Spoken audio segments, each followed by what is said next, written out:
Hello and welcome to my channel sketchbook art world of art and artist. तो आपको ये question ज़रूर आता होगा कि किस टाइप से हम ऑब्जेक्ट ड्राइंग तो जैसा कि मैंने करें आपको कि जिससे हमारी जो ड्राइंग है वो काफ़ी निखर के आए और उसमें एकदम क्लियरिटी हो और एकदम परफेक्ट कैसे बने। तो आज मैं आपको यही बताने वाली हूँ कि ऑब्जेक्ट ड्राइंग को कैसे परफेक्ट बनाएं और कैसे उसकी शेडिंग मेंटेन रखें, और कुछ मेन चीज़ें होती हैं जिन्हें आपको ध्यान में रखना है, तो वो मैं आपको बताने वाली हूँ। तो लास्ट तक जुड़े रहें। आई नो कि आपको वीडियो पसंद आएगा और इसके बाद जब भी आप ऑब्जेक्ट ड्राइंग बनाएंगे तो आपको ये चीज़ें माइंड में ज़रूर रहेंगी और आपकी आर्ट काफ़ी ज़्यादा इम्प्रूव होगी। सो फर्स्ट पॉइंट कि अगर आप बनाने जा रहे हैं स्केचिंग, तो आपको अपने सारे टूल्स एकदम अपने पास रखने हैं ताकि आपको स्केचिंग करते टाइम कोई भी पेंसिल वगैरह ढूंढनी ना पड़े। आई नो कि ये डिस्टर्बिंग होती है कि बीच के आर्ट में हम लोग पेंसिल ढूंढते हैं, कई बार खो जाती है, तो उसको आपको सामने ही रखना है। देन आपको पेपर में एरिया डिसाइड करना है कि आपको कितना बड़ा स्ट्रक्चर चाहिए है। बेसिकली जब भी स्केचिंग या आर्ट बनाई जाती है तो पेपर के बीच में बनाई जाती है, तो आपको वो एरिया अपना डिसाइड कर लेना है। उस हिसाब से आपको एक लाइन खींच लेनी है कि आपका जो भी ऑब्जेक्ट है, रेफरेंस इमेज जिससे आप बना रहे हैं, तो उस दायरे में रहे और उसका शेप ना बिगड़े। देन मैं यहाँ पे एक केटल बना रही हूँ। तो जैसा कि आप देख पा रहे होंगे, केटल का जो ऊपर का सरफेस है वो थोड़ा गोल है, बट हमें ये भी ध्यान रखना है कि इसका मेजरमेंट जो है वो बिगड़े ना। इसके लिए मैंने 20 से लाइन खींच दी है। मेनली आप ये समझ लें कि जो केटल की रेफरेंस इमेज है उसको मैंने 20 से डिवाइड कर दिया है, और अब मैं बराबर बराबर दोनों साइड पोर्शन रखूँगी। इसीलिए मैंने जो बीच की लाइन है उधर से मैंने उसको डिसाइड कर लिया है कि दोनों साइड मैंने 3 सेंटीमीटर रखा है, या आप जिस हिसाब से मार्जिन ले रहे हैं। तो अगर आपको एक साइड 2 सेंटीमीटर रखना है तो आपको दूसरी साइड भी 2 सेंटीमीटर रख के लाइन खींच देनी है। फिर आप इजीली आराम से दोनों लाइनों को मिलाते हुए सर्कल बना पाएंगे। ये सर्कल बनाने का बहुत ही इजी तरीका है और इससे आपका प्रोपोर्शन भी नहीं बिगड़ता है। देन आपको कैटल का नीचे का राउंड शेप देने के लिए भी यही प्रोसेस का यूज़ करना है। जो 20 से लाइन डिवाइड की गई है उसी को आपको बराबर पार्ट में डिवाइड करना है, और उसी बराबर पार्ट को लेकर के आपको 2 लाइनें खींच लेनी है और एक सर्कल ड्रॉ करना है जिस हिसाब से मैं कर रही हूँ। अगर आप इस तरीके से बनाएंगे तो आपकी कैटल का जो प्रोपोर्शन आएगा, जो उसका स्ट्रक्चर होगा, वो ऐसा नहीं होगा कि उसका डिसबैलेंस टाइप हो जाए, क्योंकि आपने उसको बराबर एरिया में बांट के और एकदम मार्जिन लेके सही वे में बनाया है। तो इसी तरीके से आप अगर कोई भी ऑब्जेक्ट बनाते हैं तो उसको आपको 2 पार्ट में डिवाइड करके और आसानी से उसका स्ट्रक्चर लेके बनाना चाहिए, जैसा कि मैं यहाँ पे कर रही हूँ। देन हमें कैटल का हैंडल बनाना है। तो ये चीज़ एनालाइज करनी होगी कि कैटल के किस एरिया से हैंडल की स्टार्टिंग हुई है और हैंडल किस एरिया पे एंड हुआ है। तो फर्स्ट ऑफ ऑल हमें वहाँ पे मार्क कर लेना है ताकि हमारा जो प्रोपोर्शन है वो ना बिगड़े। बेसिकली ऑब्जेक्ट ड्राइंग में यही मेन होता है कि स्ट्रक्चर नहीं बिगड़ना चाहिए। शेडिंग थोड़ी बहुत डिसबैलेंस हो जाए तो इफ़ेक्टिव नहीं होता है, बट अगर ऑब्जेक्ट ड्राइंग में स्ट्रक्चर फिक्स नहीं आया तो काफ़ी ज़्यादा बेकार लगती है हमारी आर्ट। जैसा कि आप यहाँ पे देख रहे हैं कि मैं कैटल का जो जहाँ से वाटर निकलता है उस एरिया को मैं बना रही हूँ, बट यहाँ पे मुझसे एक मिस्टेक हो गई है कि ये जो इसका एरिया है वो मैंने थोड़ा नीचे साइड बना दिया, जिसको मैं अभी ठीक करूँगी। तो ये कोई बड़ी बात नहीं है कि मिस्टेक होना, क्योंकि मैं भी एक स्केच बनाती हूँ और स्टूडेंट हूँ, बट मुझसे भी मिस्टेक हो जाती है। तो आई नो कि जो बिगिनर होंगे उनसे भी होगी, बट रियलाइज़ करके उस चीज़ को एनालाइज़ करके आप मेंटेन कर सकते हैं जिस तरीके से मैंने किया है। और मैं आपको एक बहुत ही अच्छी ट्रिक बताऊंगी कि अगर आपको कोई भी एरिया ऐसा लग रहा है कि वो परफेक्ट नहीं आ रहा, तो आपको देखना है कि जैसे मैंने यहाँ पे देखा था कि इसकी स्टार्टिंग पॉइंट किधर से है और एंडिंग पॉइंट किधर से, तो मैंने उस स्टार्टिंग पॉइंट को जब मिलाया और एक क्रॉस में लाइन खींची तो मुझे ये एनालाइज़ हुआ कि ये थोड़ा नीचे है, मुझे इसके बराबर पर इसको रखना है।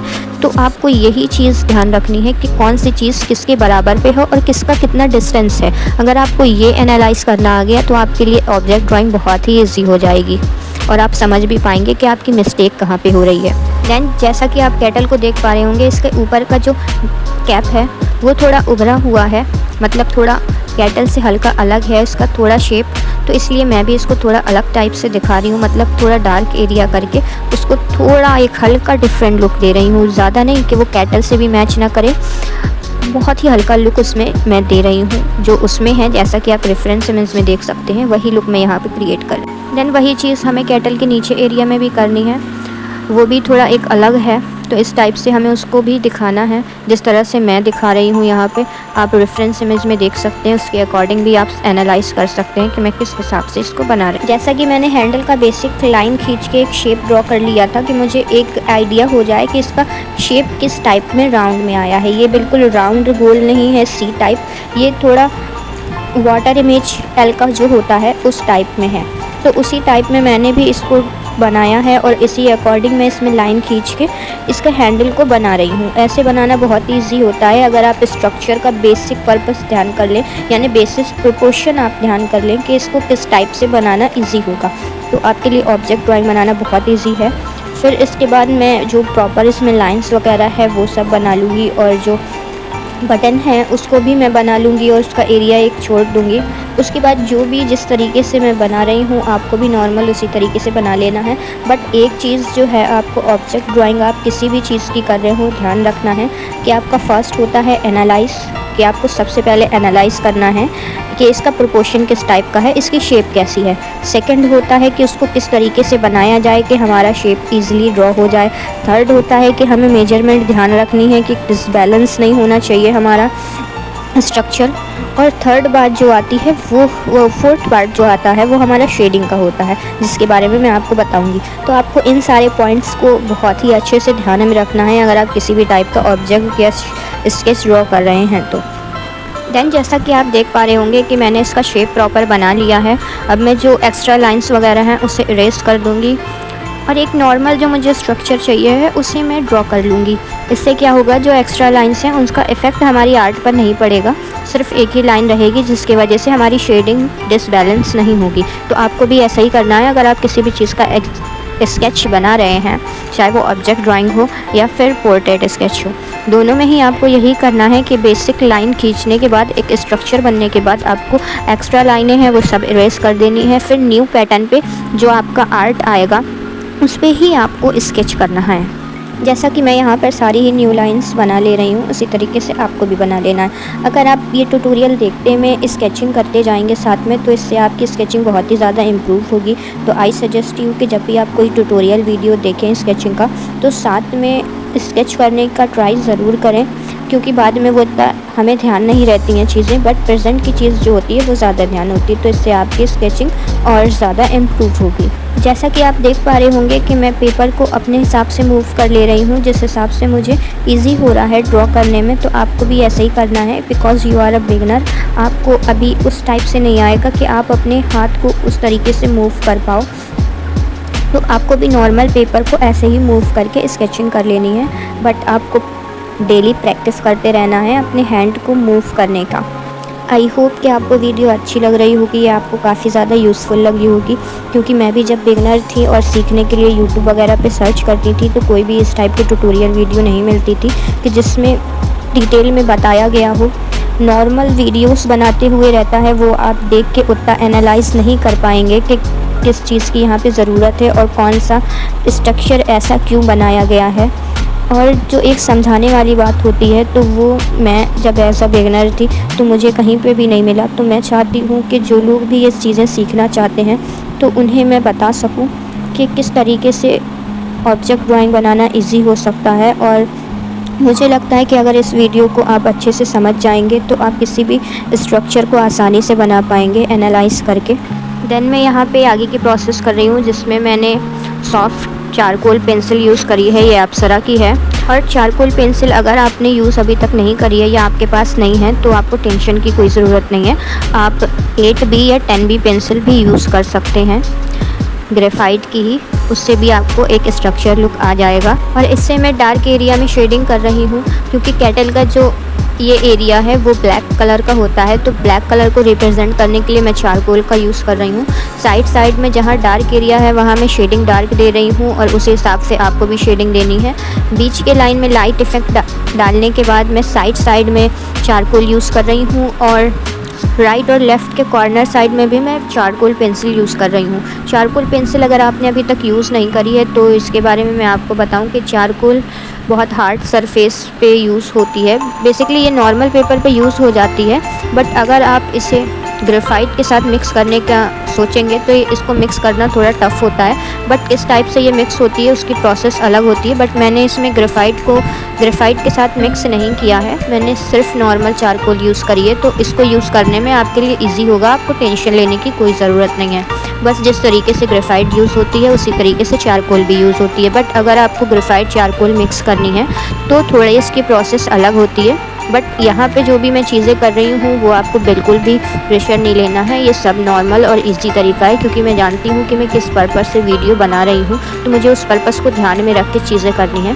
तो आई होप कि आपको चीज़ें समझ में आ रही होंगी और आप एनालाइज़ कर पा रहे होंगे कि मैं किस एरिया में डार्क शेडिंग दे रही हूँ, किस एरिया में लाइट। तो बेसिकली जहाँ पे लाइट का इफ़ेक्ट नहीं पड़ रहा है, यानी यहाँ पे रोशनी नहीं पड़ रही है, उस एरिया में मैं डार्क शेडिंग दे रही हूँ। और जिस एरिया में लाइटिंग है तो वहाँ पे मैं हल्की शेडिंग दे रही हूँ बट हल्की शेडिंग दे रही हूँ। केटल का जो अंदर का एरिया है उसे आपको इस टाइप से ही बना लेना है जैसे मैं बना रही हूँ। ये नॉर्मली आपको रेफरेंस इमेज से समझ आ जाएगा कि ये किस टाइप का है। तो बस जैसी प्रोसेस मैं कर रही हूँ आपको मेरे साथ में वैसे ही स्केच बनाते जाना है, तो आपको बहुत ही आसानी से चीज़ें समझ आ जाएंगी।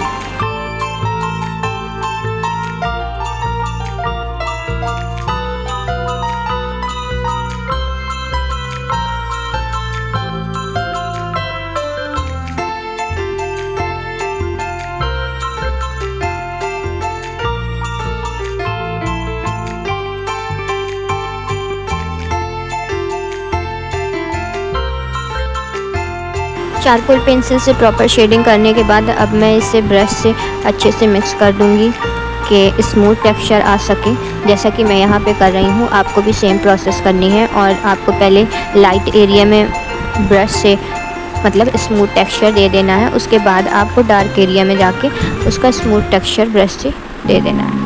देन इस प्रोसेस के बाद आपको एनालाइज़ करना है कि किस एरिया में थोड़ी डार्क शेड हम लोगों को और देनी ज़रूरी है, तो इसलिए मैं वहाँ पे स्मूथ चारकोल पेंसिल का दोबारा से यूज़ करूँगी।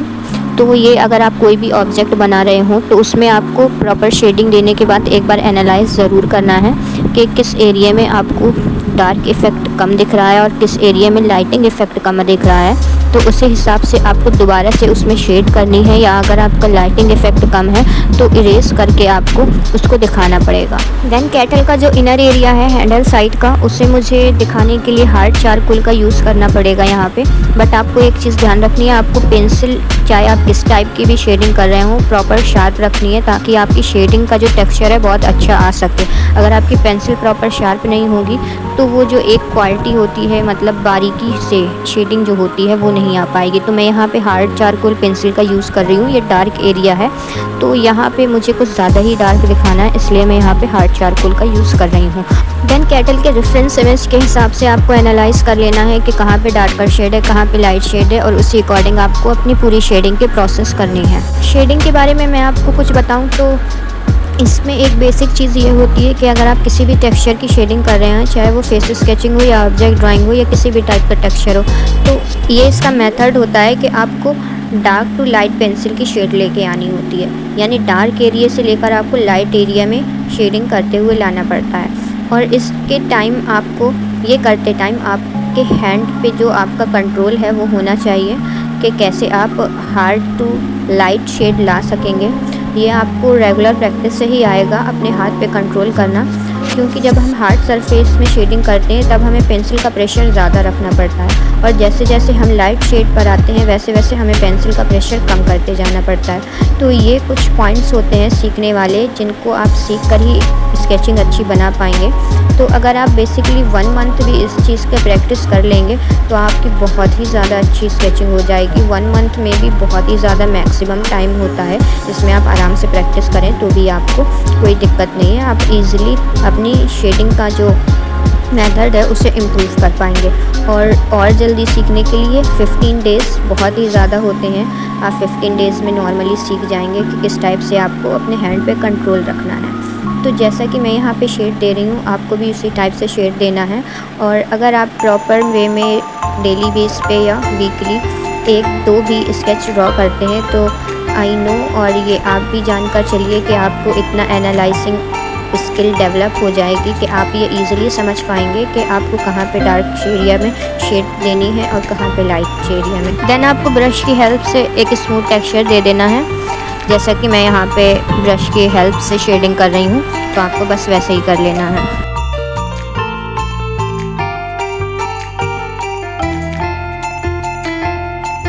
शेडिंग देने के बाद जो एक्स्ट्रा चारकोल निकलेगा उसे आपको हटा लेना है और पेपर पे जो चारकोल फैला हुआ रहेगा उसे साइड से इरेज़र से आपको इरेज़ कर लेना है, क्योंकि इसका इफ़ेक्ट आपकी स्केचिंग पर पड़ सकता है, इसलिए आपको अच्छे से इरेज़ कर लेना है। देन फिर से आपको सेम प्रोसेस करनी है, आपको एनालाइज़ करना है कि कहाँ पे डार्क एरिया और हमें दिखाना है, तो वहाँ पे मैं और डार्क शेड देनी पड़ेगी। तो मैं यहाँ पे चारकोल पेंसिल का दोबारा से यूज़ कर रही हूँ डार्क एरिया को और ज़्यादा रिप्रेजेंट करने के लिए।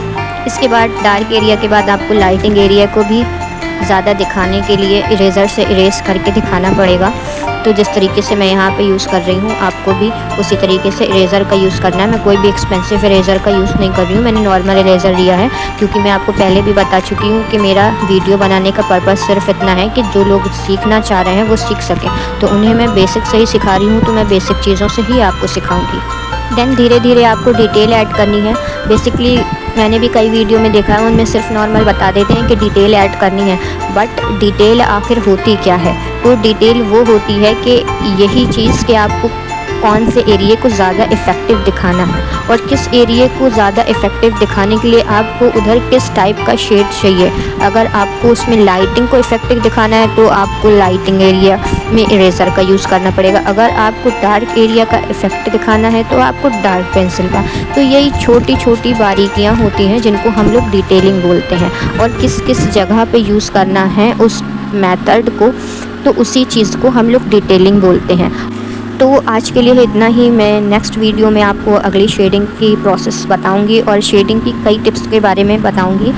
तो चैनल को सब्सक्राइब कर लें ताकि आपके पास नोटिफिकेशन आ जाए और आप इजीली वो वीडियो भी कवर कर पाएँ, ताकि आपकी जो स्केचिंग है वो बहुत ही अच्छी हो पाए। और अगर आपने वर्ली आर्ट को लेके मेरा जो एक्सपीरियंस रहा वो वीडियो नहीं देखी है तो आप जाकर ज़रूर देखें और नेक्स्ट वीडियो के लिए अपडेटेड रहें। थैंक्स फॉर वॉचिंग, और वीडियो अच्छा लगा हो तो डोंट फॉरगेट